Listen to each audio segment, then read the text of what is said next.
Hey there, lovely soul. Welcome back to Noah's Stories. Have you ever loved someone so deeply that the thought of losing them feels unbearable?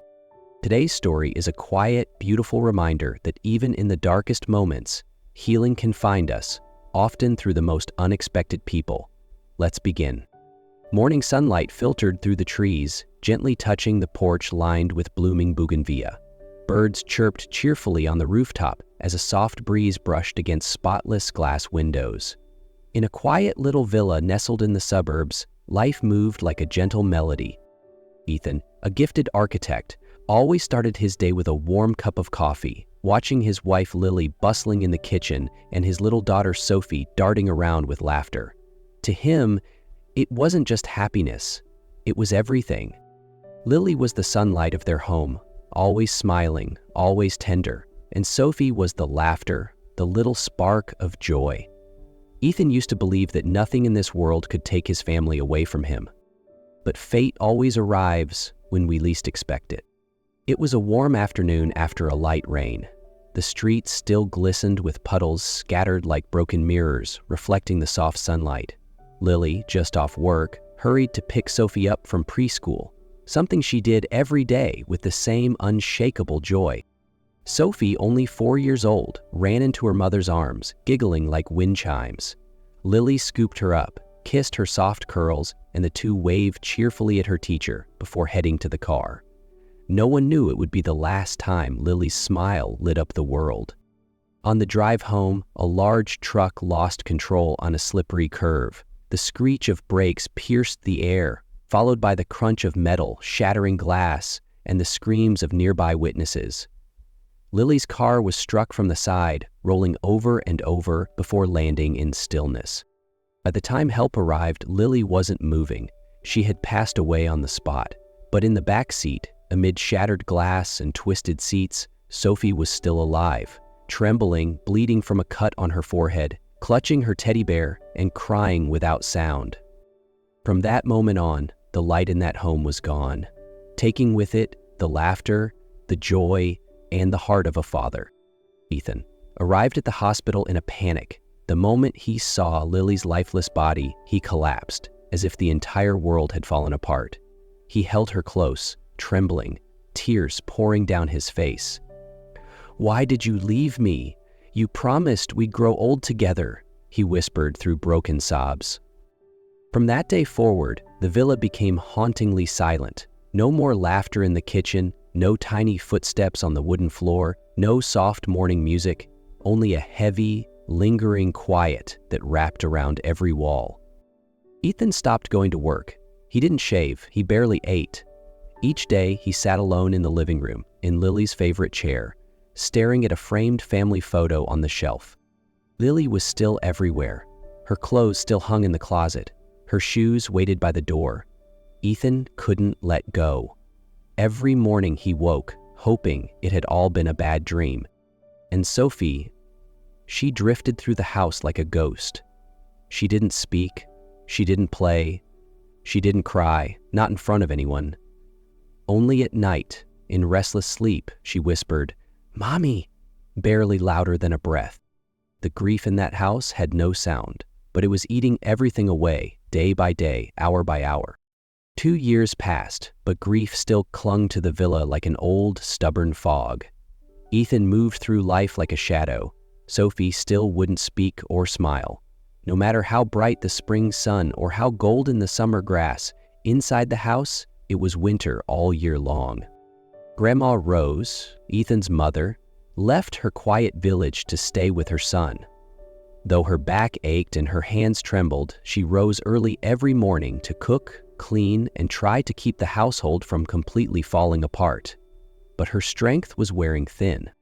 One afternoon at the market, as she struggled to lift a sack of rice into her car, her knees nearly buckled. "Ma'am, let me help you," came a gentle voice. She turned and saw a young woman, slim, worn clothes, tired eyes, but a bright and respectful gaze. Her name was Mia. Orphaned young, she'd grown up in a group home, later adopted, then abandoned again once her adoptive family had children of their own. Since then, she had done whatever work she could to survive, carrying loads, washing dishes, sleeping wherever there was shelter. Grandma Rose looked at Mia and saw a flicker of hope among the ruins. "Would you like to come work at my house? Help with the cleaning, the housework? You'll have a place to stay." Tears welled up in Mia's eyes as she nodded gratefully.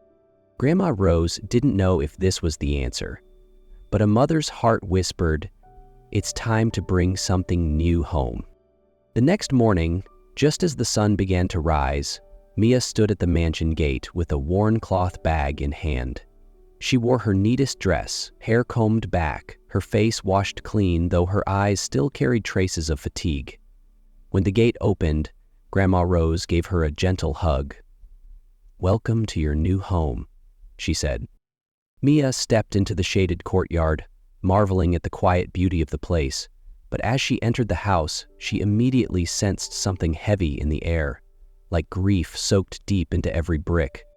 That evening, Grandma Rose called Mia into the kitchen, her voice soft but serious. "You're a good girl, Mia, but my son Ethan hasn't been himself since Lily died. He lives like a shadow, always angry, always silent. You must be very patient. Work hard, ask no questions, don't touch anything unless you're told, and most importantly, never touch Lily's photo." Mia nodded respectfully. She knew she had walked into a house that was broken.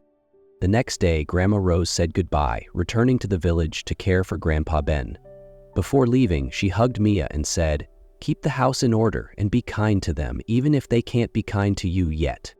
As the car disappeared past the gate, silence reclaimed the mansion. Mia began her tasks, mopping floors, tidying rooms, washing laundry. Everything was spotless, yet the house still felt cold, as if no one truly lived there. That afternoon, while dusting a photo frame near the piano, Mia paused, staring at Lily's gentle smile. "She must have been a wonderful woman," Mia whispered. "What do you think you're doing?" a man's voice boomed from the stairs. Ethan stood there, eyes like fire. "Don't ever touch that photo again. That's my wife, not some decoration for you to clean." Mia lowered her head, heart pounding. "I'm sorry, sir," she whispered. But Ethan had already turned away, leaving only the chill of his grief behind. That night, Mia carried a tray of food up to Sophie's room. She knocked gently on the door. No answer. She tried again. "Sophie, it's Mia. I brought you dinner." Still silence. Mia slowly opened the door. The room was dim, the curtains tightly drawn. Sophie sat curled in the corner of her bed, clutching her teddy bear, her empty gaze fixed on nothing. Mia walked quietly to her, kneeling beside her. "You don't have to say anything if you're not ready, but I'll be here," she said softly. She placed the food tray on the bed and tried to smile. "I made carrot soup, your favorite." Sophie didn't look. A second later, she suddenly pushed the tray off the bed. The bowl shattered, soup spilling across the carpet. Mia gasped, but she didn't yell. She simply bent down, picked up each piece of broken bowl, and wiped the spill. "It's okay, I'll clean this. I'll bring dinner again tomorrow. I won't give up." That night, when the house was quiet, Mia returned, with a little stool and an old storybook. She sat beside Sophie's bed and asked gently, "May I tell you a story?" Sophie didn't respond, but she didn't turn away either. So Mia began, her voice warm, gentle, slow. She told a tale about a little girl named Amira, who had no friends until a butterfly landed on her shoulder and changed everything. Mia used her hands, changed voices, even made silly sounds to make Sophie smile. Sophie didn't laugh, but she didn't look away. The next night, Mia returned, and the night after that, she told stories of singing lions, little birds who couldn't fly but still became queens of the sky. After each one, she softly sang lullabies, tunes she remembered from the orphanage. She didn't know that just beyond the cracked doorway, Ethan had started standing there, silently listening. The full moon cast its gentle glow through the window, lighting the small room where Sophie lay silent, hugging her teddy bear. Tonight, Mia didn't bring a book. She sat on the little stool, looking at Sophie with soft, kind eyes. "Tonight," she said quietly, "I want to tell you a different story, not a fairy tale, my story." Slowly, Sophie turned her head, eyes wide, listening in silence. I don't know who my parents are, Mia began, her voice trembling slightly. When I was a baby, I was left at the steps of an orphanage. No name, no note. The name Mia was given to me by a kind woman who worked there. She spoke of life in the orphanage, the cold nights, the hunger, the joy of sharing toys with other children. Then she was adopted by a couple. She hoped for a real home, but when they had children of their own, everything changed. They threw her out like she had never mattered. I slept in markets, worked just to eat, until I met Grandma Rose. Sophie blinked rapidly. She didn't cry, until Mia whispered, "But you, Sophie, you had a mommy who hugged you, who told you stories. You have a daddy, you have grandparents, you are not alone." Sophie suddenly sat up, lips quivering. Then, without a word, she threw her tiny arms around Mia, tears streaming like a long-held storm finally breaking. "I miss my mommy," she choked, her voice, after 2 years, finally breaking the silence. Outside the door, Ethan stood frozen, his heart clenched and then softened in a way it hadn't in years. His daughter had finally spoken. Ever since Sophie spoke again, the mansion felt warm for the first time in years. Laughter began to replace the silence. Every morning, Sophie rushed into the kitchen to hug Mia tightly. At night, she refused to sleep unless Mia told her a story. Ethan watched quietly from a distance, offering silent gratitude, and, occasionally, the corner of his mouth lifted into a smile. They were small smiles, fleeting, but they were the first cracks in the wall he had built around himself for 2 years. Mia never tried to force joy. She simply cared for Sophie, kept the house gentle, and was quietly present, as if she had always belonged. One day, Ethan caught Mia placing a bright red maple branch into an old vase that once belonged to Lily. He nearly scolded her, but stopped. The way she handled the vase, with such reverence, the way she placed it like honoring a memory, not replacing it, it stirred something in him. From that moment, Ethan began to notice more. The soft giggles Sophie shared with Mia, the gentle way Mia untangled his daughter's messy hair, the tenderness in her eyes that looked like a mother's. That afternoon, maple leaves danced across the backyard. Sophie sat beneath the tall tree, crayons scattered, tongue peeking out as she drew. When Mia stepped outside with a towel in hand, Sophie quickly hid her paper. "Mia!" she called out. Mia bent down, smiling. "What is it, princess?" Sophie held out the drawing. "Look, I drew our family. 3 stick figures. One tall, one small, one with long hair. Underneath, she had written, Daddy, me, Mia. Around them, a bright red heart."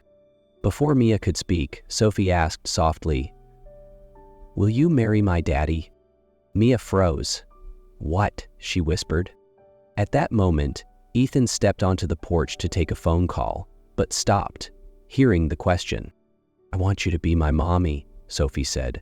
"You make Daddy smile again. You make me feel safe. You two fit, like puzzle pieces." Ethan walked over, gently taking the drawing from his daughter's hands. He stared at the names, the heart, the hope etched by a child's love. Sophie looked up and whispered, "I just want a family one more time." Ethan didn't say a word. He simply knelt beside her, pulled her close, and held her tight, as if he was holding the last missing piece of his soul. A few days later, Ethan came home earlier than usual. He stepped into the kitchen, where Mia was quietly washing dishes. "Mia," he said softly, his voice deep but gentle. She turned, slightly startled. "Yes, sir?" "Get ready, please. The 3 of us are going out tonight." "Out? Really?" Mia asked, surprised. Ethan smiled with a hint of mystery. "It's a special evening." That night, Mia walked down the stairs in a soft, pale blue dress Grandma Rose had once given her. Her hair was neatly pinned, a few curls falling gently around her cheeks. When Ethan saw her, he froze for a second. "You look beautiful," he said, quietly. Mia blushed. "Thank you." "No more sir," he smiled. "Just call me Ethan." Sophie squealed. "Where are we going? Will there be ice cream?" The three of them arrived at a cozy garden restaurant filled with twinkling lights. A table had been reserved just for them, complete with Sophie's favorite mango juice. They laughed, played napkin games, and shared silly stories under the golden glow of lanterns. But when dessert was served, Ethan stood up and knelt beside Mia. Mia's eyes widened, and Sophie shouted, "Daddy, propose!" Ethan took Mia's hand, his gaze deep and sincere. "Mia, you came into our lives like a miracle. You healed my daughter's heart, and mine too. I never thought I could smile again. Not truly, until I saw Sophie laugh because of you. I know you've been through pain, but if you'll let me, I want to give you a new life, a real family, a home that will never leave you behind again." He opened a small velvet box. Inside was a simple, elegant ring. "Mia, will you marry me?" 1 month later, the once silent, cold villa bloomed in white and gold. Bougainvillea spilled over the porch. Soft music floated in the morning sun. Mia stood beside Ethan, hand in hand, with little Sophie between them as the sweetest flower girl. All eyes were on them as the priest read the vows. Ethan slipped the ring onto Mia's finger and kissed her softly, to the cheer of the guests. Sophie shouted, "Daddy, kiss her again!" making everyone laugh. Grandma Rose wiped her tears. Grandpa Ben held her hand tightly. They looked at their son, once shattered, now whole again, and more. The next day, Sophie wore her crisp new school uniform, her hair neatly tied, one hand tightly holding Mia's. "Nervous?" Mia asked. Sophie nodded. "Yes, but excited. I want to tell my friends everything." Ethan stood by the car, smiling. "My little princess is growing up." As Sophie walked into school, Mia stood at the gate, pride shimmering in her eyes. Ethan came beside her and whispered, "Thank you for believing and staying." That afternoon, Mia sat under the maple tree in the yard, watching Sophie draw with white chalk on the pavement. Sophie pulled out her crayons again and carefully drew one more figure above the heart. A woman with long flowing hair, soft white wings, and a gentle smile. "That's Mommy," Sophie whispered as Mia sat beside her. "She's not here anymore, but she's watching us from the sky." Mia wrapped her arms around the little girl, tears quietly falling. Ethan walked over, knelt beside them, and looked at the drawing. He gently nodded. On that paper now was a complete family, whole and full of love, even if one heart lived in heaven. The house that once fell apart no longer echoed with silence. It held laughter, love, and a light that would never fade. And on the paper Sophie held tight, the sunlight touched the wings of her angel mother. A quiet reminder that love, once true, never really leaves. If this story touched your heart even just a little, don't forget to like, share, and subscribe to Noah's Stories. Sometimes all it takes is one act of kindness, one voice, or one little drawing to bring a broken family back to life. What did you feel when Sophie drew her angel mom? Let me know in the comments below. I'd love to hear your thoughts. Until next time, stay kind, stay open, and stay close to the light.